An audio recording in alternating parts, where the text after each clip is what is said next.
We're beginning the end of Jesus' life now in the study of Mark. We're going to be moving to the trials and the crucifixion. A very unpleasant thing for us to read, but something we need to hear and need to understand. Mark 14, beginning in verse 43. At that very moment, while he was still speaking, Judas, one of the 12, came up, and with him a crowd of men. I wonder why they brought so many men to capture Jesus. He'd been in the temple all the time teaching. I think subconsciously it shows their fear that they brought so many. What was the makeup of that crowd? I've got a graphic I want to show you that tries to describe that crowd. I think there were Roman soldiers there, as we learn from the Gospel of John. I think there were temple police that we learn from this account here. And also there were members of the Sanhedrin that we learn from Luke. It was a very large group of people. And they had come with torches, armed to the teeth, to arrest a Hebrew carpenter with 12 disciples. Now, notice if you would, and with swords and clubs. Now, the short swords were small swords worn in the belt. The assassins carried those. This is probably the Roman soldiers that carried these short swords. Now, when it says clubs, only the temple police carried clubs. And they got it from a passage in the Mosaic Law where it says that a Levite shouldn't shed blood. So they're just going to bludgeon you to death instead of stab you. And so the temple police carried clubs. Now notice if you would, it says from the high priests, scribes, and elders. This, of course, is the designation of the Sanhedrin. The high priest is plural. It meant to be in the Old Testament a man for life and then his children. But during the Roman time, it had become a political plum to the highest bidder. The scribes, of course, were mostly Pharisees, and they were experts in the oral tradition especially of the law. And then the elders were local Jewish leaders, powerful local people from the area. Then it says, and now his betrayer had given them a signal, saying, the one that I kiss is he. Seize him and lead him away safely. Now, apparently this was for the Romans, because the temple police should have recognized him. As Jesus mentions down in verse 45, it's 49, I think. The temple police should have recognized him, so the Jewish soldiers would not have. Notice where it says, whom I kiss. Now, that's always seemed a little gross to us. Matter of fact, even it mentions kiss with much affection down in verse 45. What we have here is the traditional greeting of a disciple to his rabbi. Many have tried to say by this that Judas had other motives.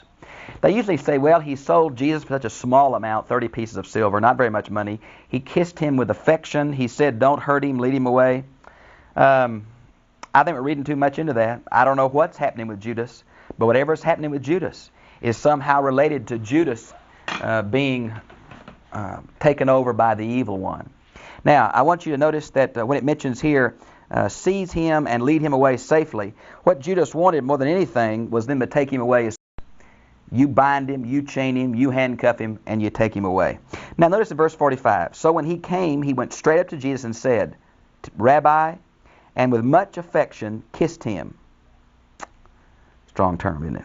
Now, there are several passages in your outline where Jesus adds a comment, and you can see those from your outline. They kissed him, but one of the bystanders drew his sword. Now, John 18:10 tells it was Peter, drew his sword and struck the high priest's slave. Now, we also learn from John that it was Malchus. Now, this is Peter. Now, Peter was not a coward. There was a large in there, Romans, temple police. Peter apparently was the only one in the apostolic group who had a sword.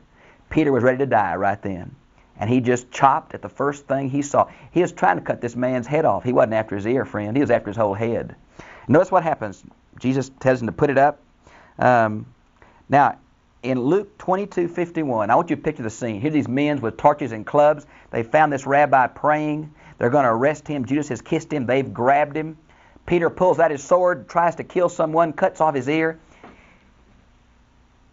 In the light of those torches, Jesus reached over, picked up the ear off the ground, put it back on the man's head like it had never been taken off. Whoo! I don't think I'd arrested that boy that night. What a scene that must have been. And Jesus spoke and said to them, have you come out with swords and clubs to arrest me, as though I were some robber? Now, it's possible the interpretation means insurrectionist. We're just not sure. Day after day I used to be with you in the temple teaching. You never laid hands on me. That seems to refer to the temple police. But this is to fulfill Scriptures. Now, what Scripture are we talking about? Well, I think it goes with verse 50, not with verse 49. So I think it's Zechariah 13:7 we talked about. And all the disciples forsook him and made their escape. Now, this is a bit of an overstatement, and it goes back to Zechariah, but all the sheep are scattered, because John seems to stay with him. And the only way we have what happened is that John was even able to get in the high priest's home. And it was John who said, I know Peter, let him in. Now, Peter did follow at a distance, but John was right with him the whole night, everywhere he went. And so it wasn't all the disciples exactly, but the vast majority. And a young man was following him with only a linen sheet. Now, the linen sheet shows he was a pretty wealthy person, thrown about his body, and they seized him, but he left his linen sheet behind and fled away naked. Now, tradition says this was John Mark, in whose home, tradition says, the Last Supper, the upper room. It may be true, we just don't know. It seems very unusual for this little account to be here. Why would it be in here? Because John Mark is the writer of the Gospel of Mark. And the recollection is from Peter, not from John Mark. So I think there is probably some good internal evidence this might be true, although it's just simply tradition. Now, notice where it mentions here. Let's see. Verse 53. They took Jesus away to the high priest. Now, I have another graphic I want to show you that lists the order of the trials. And as you notice, it starts with Ananias, and that's in John. It's not recorded in the Synoptics. And then he goes before Caiaphas and the whole Sanhedrin. That's in Mark. And then we see him before the Sanhedrin again the next morning. Then Pilate, then Herod, then finally Pilate again. And that seems to be the basic flow of these, although there is some disagreement among the Gospels exactly when they occurred. Notice what it mentions then. And all the high priests, elders, and scribes, that's the Sanhedrin, met there. Apparently they had already known they were going to try to arrest him, or were just waiting several nights until they finally got him. And Peter followed him at a distance, as far as the courtyard of the high priest. He was sitting with the attendants and warming himself before the fire. Now, verse 54 breaks right into the context. It's kind of like, you know how sometimes these movies will show you what's happening simultaneously at another place? Well, that seems to be the literary technique here. We learn from other parts of the gospel that Peter couldn't even get in the courtyard until John said, I know him, let him in. Now, the word for attendants here is interesting. It's a word that's used in verse 65 for the temple police. Basically, it's a word that came from the lower servants on the rowers on the lower deck of a trimarine, an ancient war vessel with 3 decks of rowers. Now, we come back in verse 55 to the trial inside. And the high priest and the whole council, not all of them, I don't think Nicodemus was there. I don't think Joseph of Arimathea was there. I think that little group was there. We're trying to get evidence against him. Now, the verb "were trying," could find none, and gave false testimony are all imperfects. Now, that means this occurred over and over and over again. They'd bring a witness. He wouldn't agree with this witness. They'd start all over and try the witnessing again. Now, you want you to notice from the Old Testament, they took 2 witnesses to agree to convict someone. They couldn't find 2 witnesses to agree. Matter of fact, in the Old Testament, if a witness perjured himself, he had to take the penalty of the person he perjured, which meant this was death. So here are all these witnesses trying to say he did this. None of them could agree. They tried to put him to death. This really was a mock trial. You all see chapter 14:1. They've been planning this much earlier than that. Although many men gave false testimony against him, their testimonies did not agree. Some took the witness stand and gave this false testimony against him. Quote, "We ourselves have heard him say, I will tear down this temple built by men's hands, and in 3 days I will build another without men's hands." Now, this is true. He did say that. But he used a different word for temple. They're using the word for temple that means the Holy of Holies, the central shrine. Jesus used the word for temple that meant the entire area. Now, what they did, they misunderstood what he was saying, because several times he said that, but he said he's referring to the temple of his own body. Now, he was using the temple, how beautiful it was, but he was referring to the temple of his body about being destroyed in 3 days, rise it up. Of course, we know that in AD 70, drastically, literally fulfilled in the life of Israel when Jerusalem was sacked by Titus. Now, remember here where it mentions, let's see, verse 60. Then the high priest arose in the midst and asked Jesus, "Have you no answer to make? What about this testimony they've been giving against you? But he kept silent and made no answer. Kind of fulfills the prophecy of Isaiah 53:7. Now, Jewish law is a very specific law, a fair law, and no one could ask a man to condemn himself or to bring witness against himself. That's exactly what the high priest is trying to do. It's just not going to work. So the high priest again questioned him. Now in Matthew 26:63, we learn he put him under oath. He said, "Swear to God you're going to tell the truth." And in these words he said, "Are you the Messiah, the Son of the Blessed One?" Now he was asking him point blank, because this is the central issue. Are you the one sent from God? Now when it says the Son of the Blessed One, that's not a Jewish title for God, but a common title for the Messiah. And Jesus said, "Yes, I am." The very fact he said "I am" is very important. It goes back to Exodus 3:14, which is a title for God. And boy, they recognized it real well. Then he says, "You will see the Son of Man." Now, of course, Son of Man is that unique term that Jesus used for himself. It originally meant just human being. But in Daniel 7:13, it came to mean human and divine. That's how Jesus is using it. Seated at the right hand of God. Now, that's Psalms 110:1, which is a powerful messianic psalm. And coming on the clouds of the sky. That's why Daniel 7:13 makes it deity, because only deity rides on the clouds. And here the Son of Man is. I think it's real important that the Jews understood exactly what Jesus was saying. And that's what they did. The high priest tore his clothes. That's a sign of blasphemy. Tore his outer garment. And what more evidence do we need now? Did you hear his own blasphemy? And blasphemy was a capital crime. Leviticus 24:14 through 16. What do you think? And they all condemned him as deserving to die. And some of them started to spit on him and blindfold him. Now apparently, this is related to Isaiah 11:3, which says that the Messiah will be able to tell people by their smell and not by sight. And so apparently they're trying to do this. Now this idea of spitting on someone is a sign of contempt. Numbers 12:14, Deuteronomy 25:9, Job 30:10, and Isaiah 56 are some passages. They begin to say to him, "Now play the prophet." Even the attendants took charge of him with slaps. I think Jesus is pretty beaten up right here. It's the first of many beatings that occurred. I think he got beat up here. I think he got beat up by Pilate's soldiers.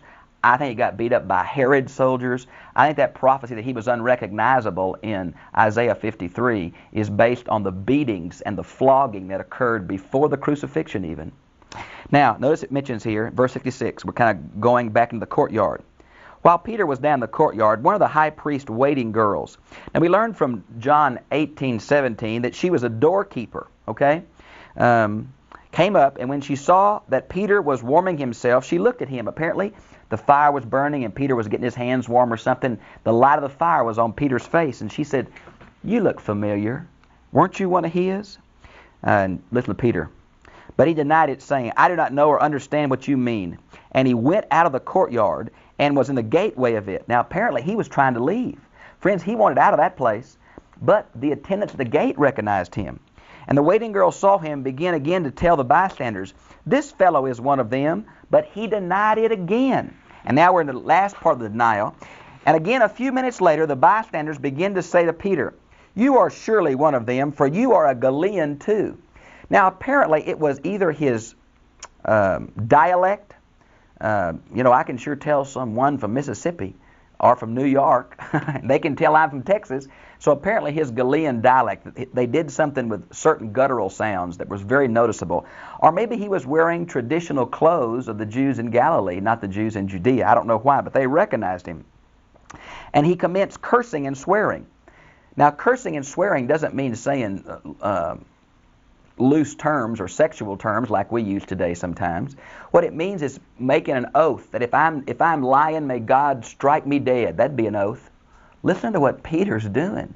He's bringing God's name into his lie. Now, notice if you would, "And I do not know this man that you are talking about." He even leaves Jesus' name out. He's so afraid. At that moment, the second time, a cock crowed. Then Peter remembered how Jesus had said to him, "Before the cock crows twice, you'll disown me 3 times. And then he remembered, and he burst into tears. Now, from Luke 23:61, it said at that moment they must have been transferring Jesus from one room to another. And Jesus turned and looked at Peter. Oh, it wiped him out. He left in tears. Now we're picking up again in chapter 15.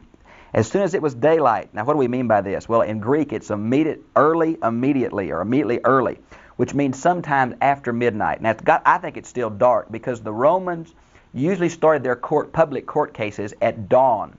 And this had to happen before that because they're going to take him to Pilate early. So this is still dark. You say, well, why would they have two different ones? They're trying to give some kind of legitimacy to this night trial. You couldn't condemn a man and sentence him on the same day.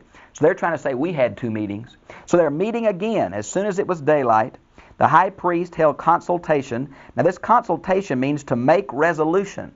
Apparently they're going to try to decide on what formal charges to bring before Pilate. Now they couldn't say a religious charge, so they're going to claim insurrection. Okay?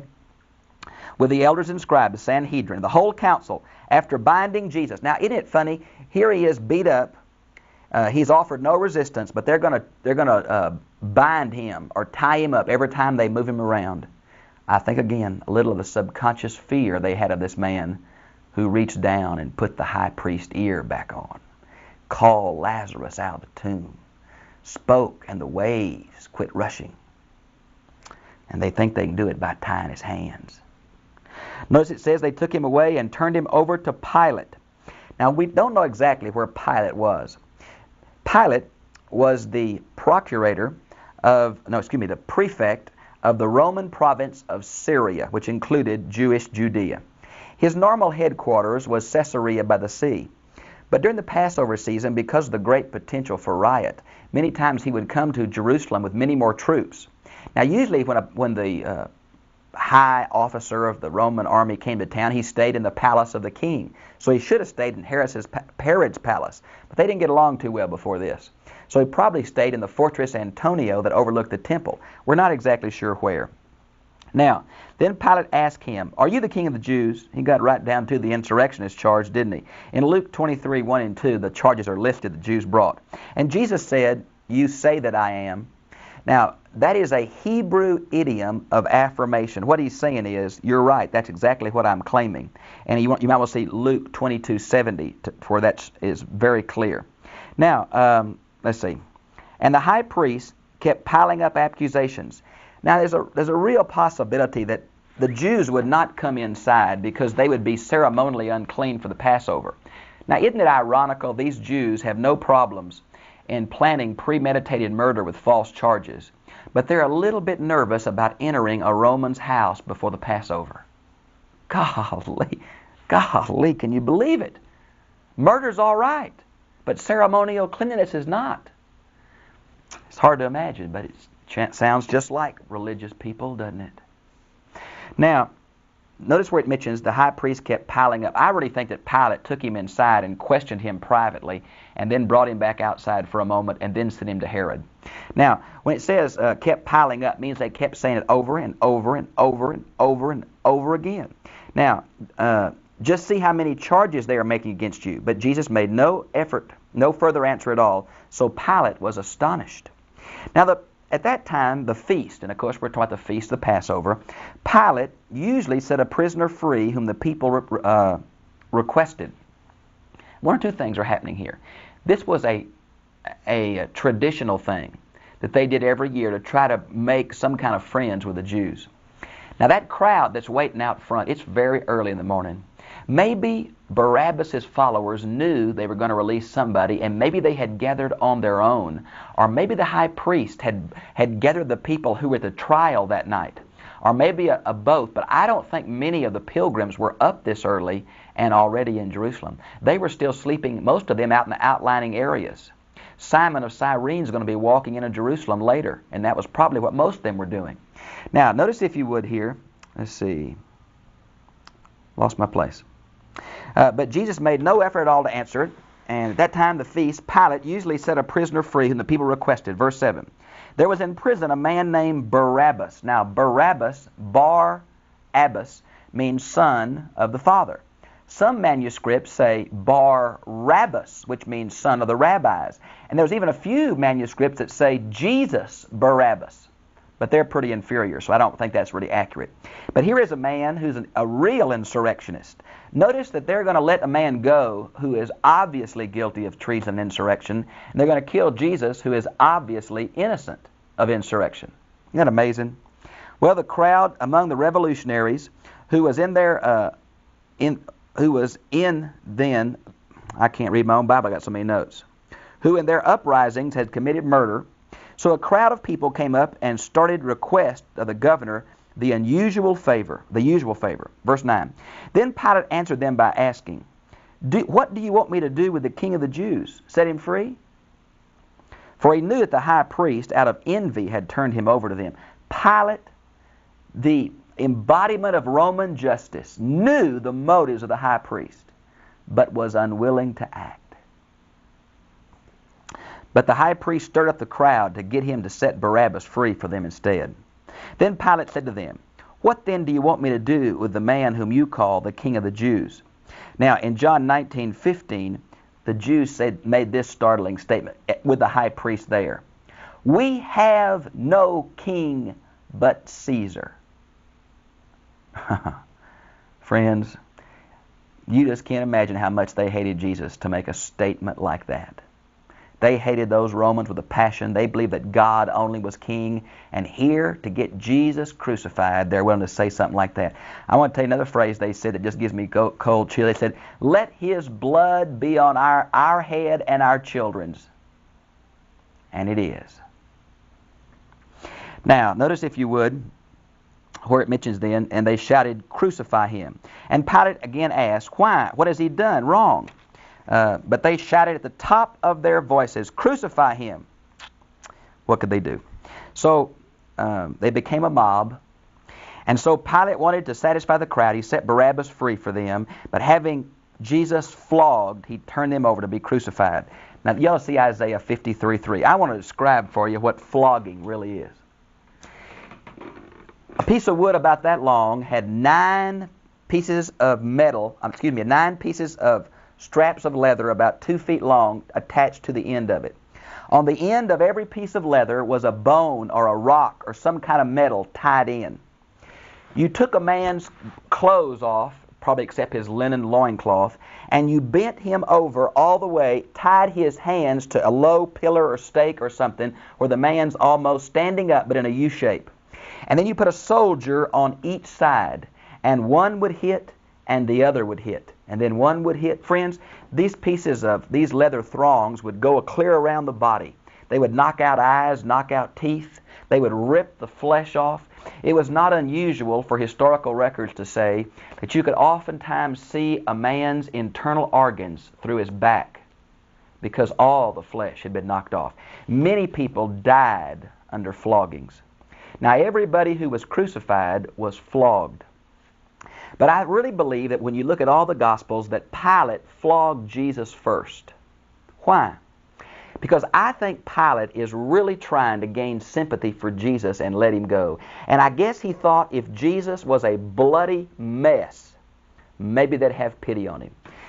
So far, Jesus has been beaten, abused, spit on, and hit by the high priest and the attendants in the Sanhedrin. Then he was taken to Pilate and questioned, but taken to Herod, where Herod's soldiers made fun of him and apparently abused him physically. Then Pilate's soldiers beat him, flogged him, mocked him. Friends, I want to tell you, I don't know if you can imagine what kind of shape he was physically, but I bet he was almost unrecognizable. I imagine he would have died in a few days from those wounds, much less being crucified. And we're going to leave this right now until next lesson. I hope that you'll stop for a minute, close your eyes, and try to picture yourself being there.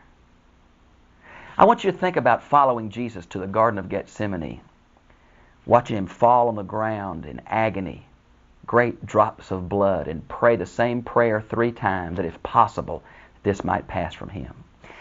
I want you to see him as they come to arrest him, and in the flickering light of the torches, he puts the high priest's servant's ear back on. I want you to see him as John stays with him, but Peter follows at a great distance. And they take him to these different high priests and try to get him to say what they want him to say so they can kill him. and then beat him up and spit on him, blindfold him. I want you to see him before Pilate as he really tries to speak to Pilate's heart. I think Jesus really tried to get to Pilate, not to save himself, but to redeem Pilate. The same way he tried at the last minute to shock Judas into accepting him and trusting him. Then I think we can see him as he's so badly abused and mocked. Friends, this is the Son of God who left the riches of heaven to become poor, to take our sin on himself, pay the price for our crimes, that by his righteousness we might be healed and whole. That's who we're talking about. I want you to think of the unfairness and the severity of this. Some of the most zealous, ugly people I've ever met have been religious people. It almost seems like in the name of God they'll do anything. It's like the end justifies the means. We see him here like that. For you. For me. God bless you. I'll see you again next week.